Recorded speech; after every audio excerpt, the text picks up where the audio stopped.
Y una última cosa, por algo que acabo de ver. Cantar en inglés. Miren, yo me burlé de Javier Batis, uno de los mejores guitarristas del mundo, probablemente, aunque casi nadie lo conoce, que fue profesor de Santana, fue el que le enseñó a tocar la guitarra a Carlos Santana, Javier Batis. Pues Javier Batis decía que cantar en español, el rock, era como comer hot dogs con tortilla. Yo pensé siempre que no tiene nada de malo comer hot dogs con tortilla. Yo quería un rock en español. Y teníamos, lo decía yo, un problema de letras, pero bastante grave durante muchísimos años. Y lo digo con los grupos que fueron mi adolescencia: Duk Duk, Tinta Blanca, Lobarmi, La Revolución de Emiliano Zapata, etc. Eran grupos que cantaban en español, pero cuyas letras eran para echarse a llorar, eran muy limitaditas poéticamente, en cuanto a metáforas, en cuanto a imágenes, y por supuesto en cuanto a rima, metro y ritmo, que son la base de escribir canciones, aunque sean malísimas. Y yo me preocupé siempre en mis canciones, que siempre pueden ver, por supuesto, si van a mi página web, las van a encontrar, están allí en SoundCloud. Todavía tenemos 5 o 6 canciones que hice con Toño Malpica. Pues siempre me preocupé porque la rima, el metro y el ritmo fueran los correctos.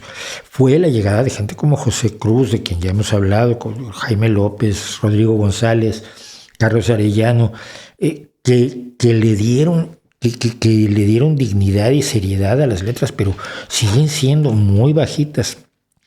Pero tampoco quiere decir eso que estés obligado a cantar en español y a cantar rancheras.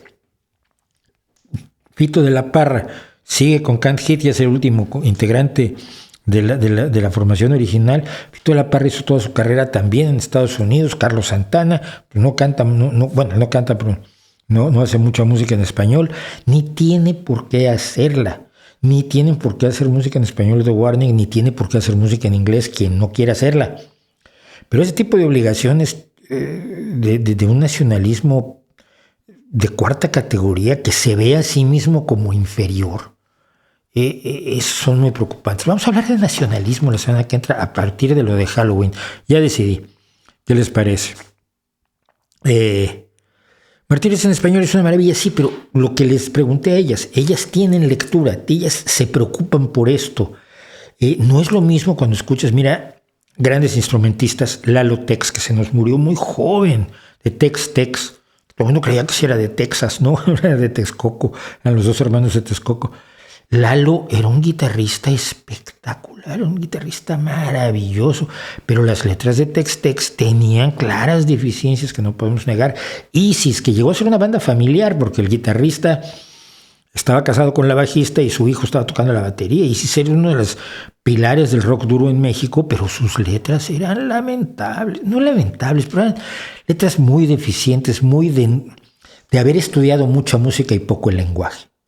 Y yo soy ante todo escritor, soy una apasionada de la música, pero soy ante todo escritor. Y a mí lo que me fascina es el lenguaje. Por eso, cuando presenté aquí a José Cruz es otro.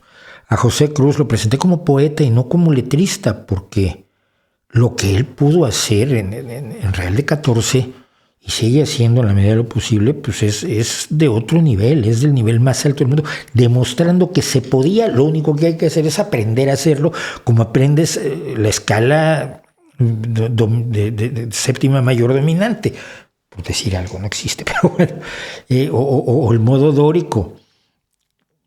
Es decir, se estudia la letra, el lenguaje, tanto como se estudia la música para escribir canciones. Esto es lo que siempre he creído.